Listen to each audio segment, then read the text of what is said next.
And moreover చిన్న video చూపించేసి close చేస్తాం. ఎందుకంటే మనకి గంజాయి సాగుపై సంచలన వ్యాఖ్యలు చేశారు జనసేన అధినేత పవన్ కళ్యాణ్. పోలీసులకు 48 గంటల గడువిస్తే రాష్ట్రంలో గంజాయి లేకుండా చేస్తారని అన్నారు. కానీ ఆ అవకాశం ఇవ్వడం లేదని ఆరోపించారు.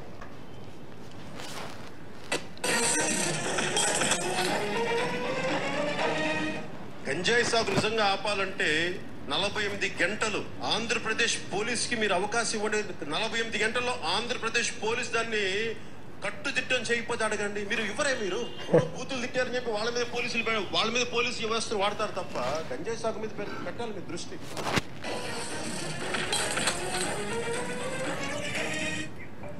షారూక్ కుమారుడు ఆర్యన్ ఖాన్ దగ్గర డ్రగ్స్ ఉన్నా మీరు గౌరవ పవన్ కళ్యాణ్ గారి మాటలు వింటుంటే నిజంగా 90%, 70% ఒక ఓటు సంఖ్య అనుకొని వద్దు ఇక్కడ మద్యపాన నిషేధం సంపూర్ణ నిషేధం చేస్తాం. అది ఆడపడుచులు కోరుకోవాలి, ప్రజలు కోరుకోవాలి.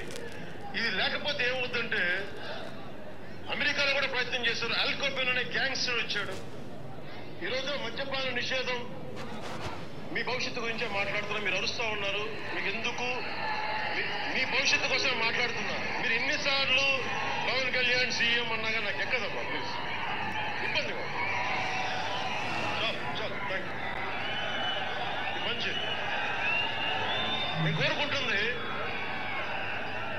ఆల్కపాన్ అనే గ్యాంగ్స్టర్ వచ్చాడు. మద్యపాన నిషేధం ఎక్కువ మంది అడ్డదారులు తొక్కే సంపాదన పాలన ఎక్కువ చేస్తుంది. అలాగే గంజాయి ఈ ప్రభుత్వం వచ్చాక గంజాయి ఎన్ని రెట్లు పెరిగిపోయిందో తెలియట్లా. దేశం మొత్తం మీద 7.5 లక్షల గంజాయి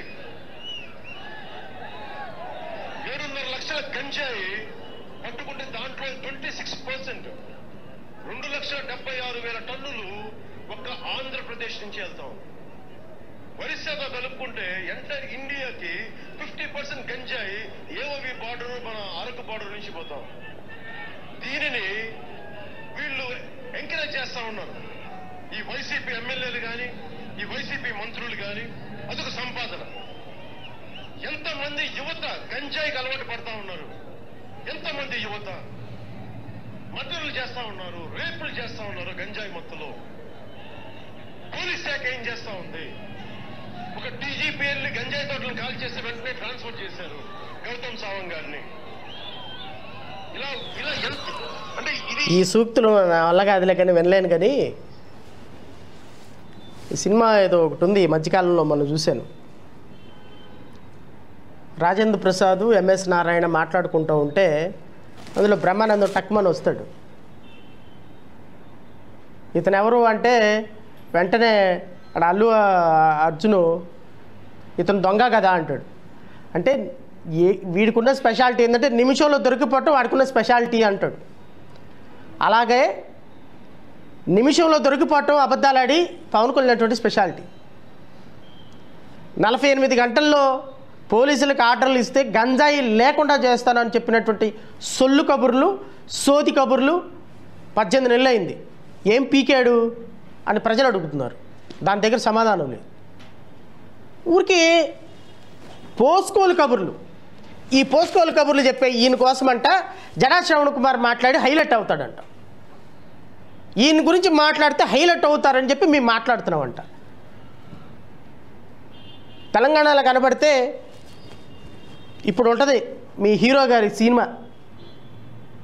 ఊరికే నోరు ఇచ్చారు కదా అని ఊరికే సొల్లు కబుర్లు, సోది కబుర్లు చెప్పుకొని ఇలాగా 48 గంటలు. ఏంది 48 గంటలు? 18 నెలలు అయింది.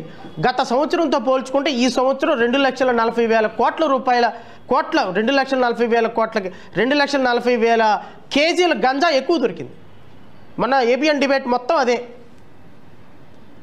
గత సంవత్సరం 2024, 23, 24తో పోల్చుకుంటే ఈ 18 నెలల కాలంలో 2 లక్షల కేజీల పైగా గంజాయి ఎక్కువ పట్టుబడింది ఆంధ్రప్రదేశ్ రాష్ట్రంలో. ఏం చేస్తున్నావా నువ్వు? నీకు 48 గంటలంటే నీకు 48 సంవత్సరాలా? ఊరికే మన దగ్గర నోరు ఉంది కదా, సినిమా స్క్రిప్ట్ ఉంది కదా అని చదువుకుంటే వెళ్ళిపోయి ఇదిగో ఇప్పుడు కనపడకుండా పోయినాడు. వెళ్ళండి 10th క్లాసు 6వ తరగతి 7వ తరగతి దగ్గర పిల్లలకి మేము చిన్నప్పుడు వెళ్ళిపోయి బయటికి వెళ్ళి అవి కొనుక్కునేవాళ్ళం షాప్లోకి వెళ్ళి. అట్ట దొరుకుతుంది గంజాయి చిన్నపిల్లలకి స్కూళ్ళల్లో, కాలేజీల్లో, ఇంజనీరింగ్ కాలేజీల్లో. మన గౌరవ హోమ్ మినిస్టర్ గారు ఎక్కడికి వెళ్ళిపోయినారో ఎవరికి తెలియదు. గౌరవ ఉప ముఖ్యమంత్రి గారు గంజాయి గురించి మాట్లాడరు, గౌరవ ముఖ్యమంత్రి గారు మాట్లాడరు, గౌరవ మంత్రి గారు మాట్లాడరు. ఈ లా అండ్ ఆర్డర్ను చూసే ముఖ్యమంత్రి మాట్లాడు, హోమ్ మినిస్టర్ అనిత గారు మాట్లాడరు. మరి ఏం మాట్లాడతారు? గంజాయి లేని రాష్ట్రాన్ని చూపిస్తానని చెప్పి కత్తిరెట్ట పట్టుకొని మాట్లాడింది అనిత గారు. ఏమైపోయారమ్మా? సో రాష్ట్రంలో ఇన్ని సమస్యలు పెట్టుకొని వీళ్ళు మాట్లాడినటువంటి మాటలకి మనం మర్చిపోయిన గూగుల్ మర్చిపోదు కదా సార్. మనం చేసినటువంటి వాగ్దానాలన్నీ గూగుల్లో ఉన్నాయి, ఇప్పుడు యూట్యూబ్లో ఉన్నాయి. దీని గురించి సమాధానం చెప్పంటే నవ్వుతారు హే అని. వీళ్ళ గురించి ఎంత తక్కువ మాట్లాడుకుంటే అంత మంచిది. రాష్ట్ర ప్రజలు అర్థం చేసుకోమని కోరుతున్నా.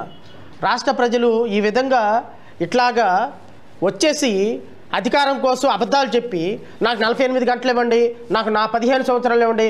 నువ్వు 48 గంటలు అడిగావు గంజాయి సాగును తీసేయడానికి. 18 నెలలు అయితే 2 లక్షల కేజీలు ఎక్స్ట్రా గంజాయి పండించావు రాష్ట్రంలో. నీకు 15 సంవత్సరాలు ఇస్తే ఏం చేస్తావా ఆ రాష్ట్రాన్ని?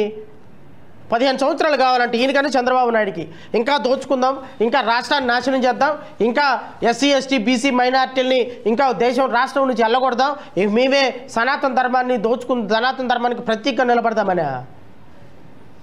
ఈ మాటలన్నీ ఆపేసి ముందు పరిపాలన మీద కాన్సన్ట్రేషన్ చేయమని, రాష్ట్ర అభివృద్ధి మీద కాన్సన్ట్రేషన్ చేయమని నేను గౌరవ ముఖ్యమంత్రి గారిని, అధికార యంత్రాంగాన్ని కోరుతున్నా.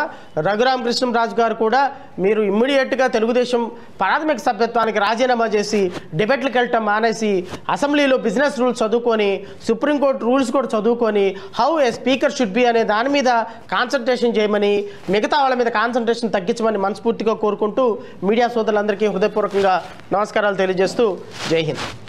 ఇంకా మీడియా ఎవరన్నా మిత్రులు ఎవరన్నా ప్రశ్నలు అడగాలి అనుకుంటే వెల్కమ్. ఏదండి?